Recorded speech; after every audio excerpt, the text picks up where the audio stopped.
السلام عليكم ورحمة الله وبركاته، حبايبي اللي متابعيني عاملين ايه؟ معاكم مطبخ ام علي. النهاردة هنعمل معاكم ريفيو كامل عن محضرة الطعام براين. هنقول لكم على كل اجهزتها وكل ملحقاتها وطريقة التشغيل الصحيحة، لان في ناس بتقول طريقة التشغيل صعبة. طبعا ديت بتاعة العصير والبرتقال. ماشي، هنعمل ايه؟ هوريكم كل حاجة بالتدريج دلوقتي. طبعا ديت بتاعت العصرية يا جماعة، بتاعت البيض، اللبن، الحاجات اللي هي الخفيفة زي المضرب كده. وانا نسيت يا جماعة اقول لكم ان لو شلت الغطا اهو كده اهوت هيبقى فيه هنا صفارة، هي زي المصفى كده. خلاص، وتعصري فيها العصير وتبقى ممتازة. دي يا جماعة بتاعت العجينة، دي بتاعت الحماية بتاعت الشفرة، عشان لو حبيتي تحطها في درج او حاجة ما تعوركيش او تأذي حد. وديت هقول لكم بتتركب ازاي. دي بتاعت تقطيع البطاطس حبايبي. طبعا ديت حامل الشفرات، بتتركب نهوت، وبتستخدمي بقى عليها الشفرة الخشنة اللي هي زي المبشرة كده، بس دي الخشنة، وفي الناعمة، وفي اللي هي يعني لو كنت هتبشري جزر حاجات من دهيت بتبقى انعم شوية. هوريكم دلوقتي هيستخدموهم ازاي. طبعا ديت للخضار وللفاكهة.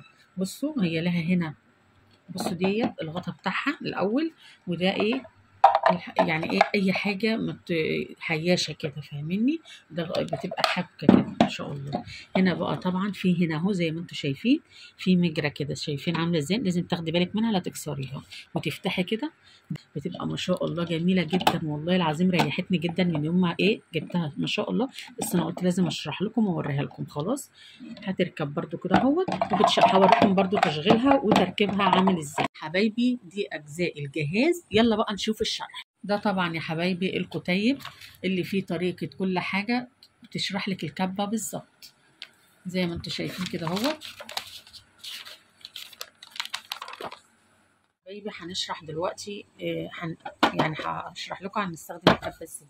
طبعا دي الكبه بتاعتنا اهي، هنفتحها كده اهو. خلاص، ده الغطا بتاعها.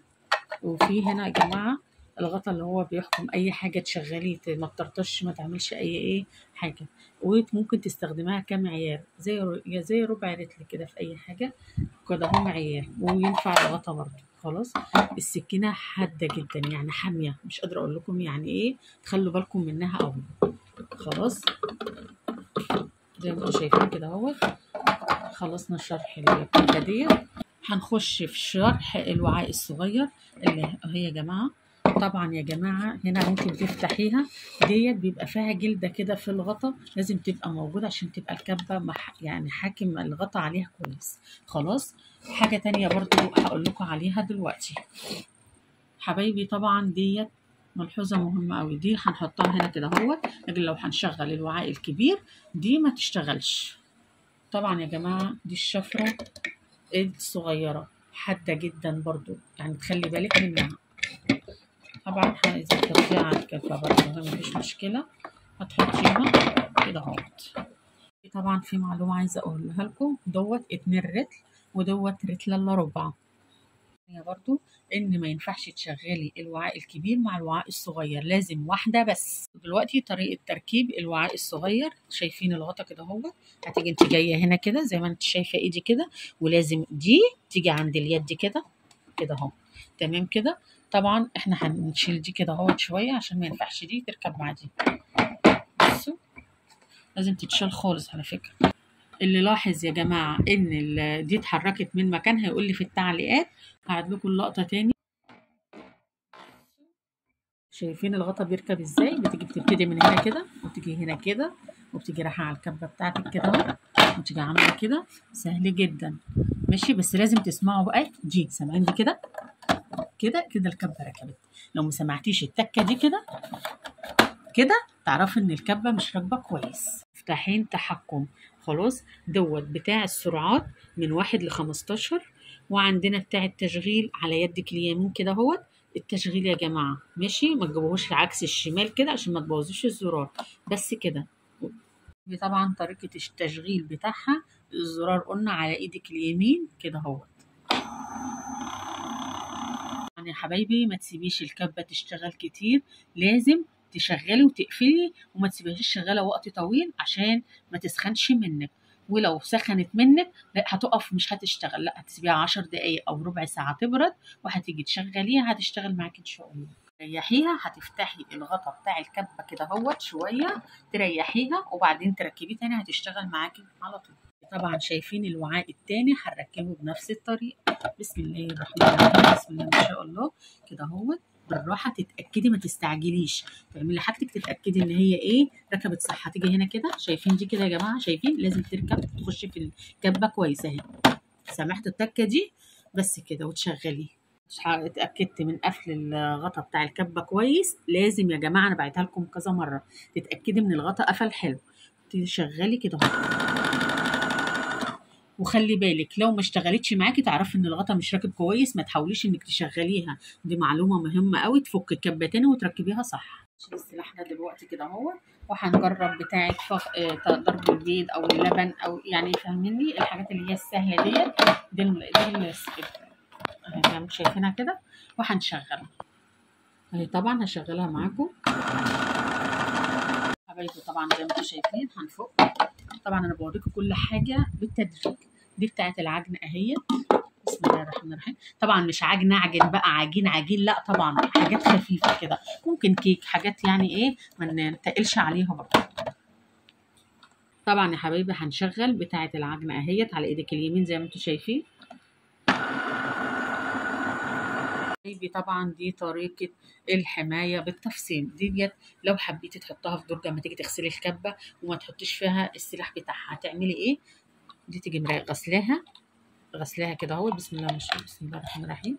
وهتركبيها كده اهو وتتشال في اي درج عندك في دولاب المطبخ، ما تعورش حد. فاهمين المعلومه دي مهمه جدا والله عشان تخلي بالك حاميه قوي. ده الحامل بتاع الشفرات هنركبه مع بعض اهو زي ما انت شايفه كده اهو كده. ده بقى برضو ولا مبشره ولا اي حاجه، بتغنيكي عن اي حاجه ما شاء الله. فيها معديات حاجاتها كلها كامله يعني ما شاء الله. طبعا هركب الغطا كده اهو زي ما شايفين. اتاكدي برضو ان الغطا تكه تكه كده. الوعاء الكبير ركبت فيه الشفره بوريها لكم برضو اهي. قطعه البطاطس يا جماعه ركزوا معايا هتركب برضو هنا اهو. بسم الله الرحمن الرحيم. وهتجيبي الغطا بتاع الوعاء كده اهو وتركبيه، وبرضو التكه بتاعتنا اللي عايزين نسمعها كده. بدل ما تخرطي بقى البطاطس وتوجعي دماغك ووش كتير، هتحطي البطاطسايه هنا هتنزل لك متخرطه. طبعا هتشغلي الكبه كده اهو. طبعا دي عصاره البرتقال والليمون برضو بتركب هنا كده اهو. طبعا لازم دي تسمعي التكه دي كده برضو. خلاص دي ملهاش غطا يا جماعه. طبعا هي ملهاش غطا. طبعا ديت بتاعه الفواكه والخضار ماشي. ديت هنا اهوت انا قلت لكم طبعا تشغيلها وتركيبها لازم تتاكدي ان هي راكبه كده كويس. هنركبها هنا اهو كده اهوت. خلي بالكم برضو الحاجات دي حساسه وتخلي بالكم عليه. تمام. وده الغطا بتاعها ودوت بيخش هنا كده اهوت زي ما انتم شايفين. خلي بالكم الحاجات دي يا جماعه في التركيب برضو تخلي بالكم. التكه دي برضو كده اهوت احلى حاجه، دي بتاعت خضار وفواكه برضو. احلى حاجه ان هي لها غطا. وده طبعا عشان لو بتحطي فواكه اي حاجه هتشيلي وتحطي الغطا كده على الوعاء وتشغلي طبعا اهوت. بصوا يا جماعه مش قادره اقول لكم دي تقييمي ليها مش يعني 10 من 10 يعني. ديت ايدي ورجلي وكل حاجه عندي الصراحه من ساعه ما جبتها.